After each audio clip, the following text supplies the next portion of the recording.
Praise the Lord. மல்கியா 1ஆம் அதிகாரம். மல்கியாவைக் கொண்டு கர்த்தர் இஸ்ரவேலுக்கு சொன்ன வார்த்தையின் பாரம். நான் உங்களை சிநேகித்தேன் என்று கர்த்தர் சொல்லுகிறார். அதற்கு நீங்கள் எப்படி எங்களை சிநேகித்தீர் என்கிறீர்கள்? கர்த்தர் சொல்லுகிறார், ஏசா யாக்கோபுக்கு சகோதரன் அல்லவோ?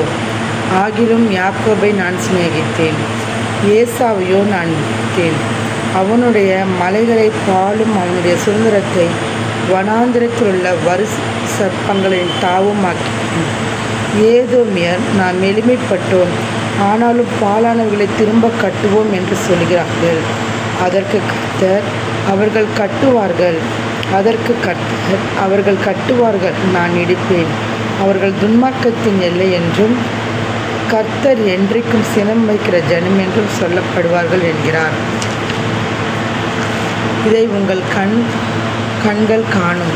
அப்பொழுது நீங்கள், கர்த்தர் இஸ்ரவேலுடைய எல்லை துவக்கி மகிமைப்படுத்தப்படுவார் என்பீர்கள். குமாரன் தன் பிதாவையும் ஊழியக்காரன் தன் எஜமானையும் கனம் பண்ணுகிறார்களே. நான் பிதாவானால் என் கனம் எங்கே? நான் எஜமானனானால் எனக்கு பயப்படும் பயம் எங்கே என்று சேனைகளின் கர்த்தர் சொல்கிறார்.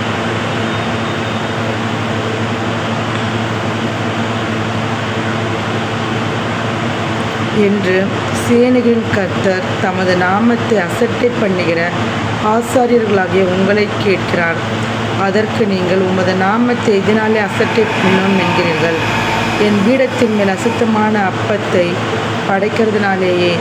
ஆனாலும் உம்மை எதனாலே அசுத்தப்படுத்தினோம் என்கிறீர்கள்?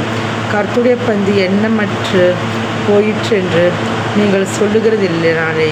நீங்கள் கண் ஊனமானதை பலியிட கொண்டு வந்தாலும் அது பல்லாப்பல்ல. நீங்கள் கால் ஊனமானதையும் நசல் பிடித்ததையும் கொண்டு வந்தாலும் அது பல்லாப்பண்ணதல்ல என்கிறீர்களே.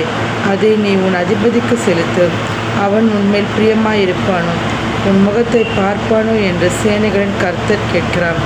இப்போதும் தேவனுடைய முகத்தை நோக்கி கெஞ்சுங்கள், அப்பொழுது நம்மேல் இறங்குவார். இது உங்களாலே வந்த காரியம், அவர் உங்களை அங்கீகரிப்பாரோ என்று சேனைகளின் கர்த்தர் கேட்கிறார். உங்களில் எவன் கூலி இல்லாமல் கதவுகளை பூட்டுவான்?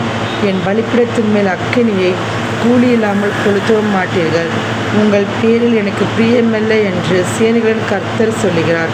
உங்கள் கைகளில் உள்ள காணிக்கை எனக்கு உகந்தல்ல.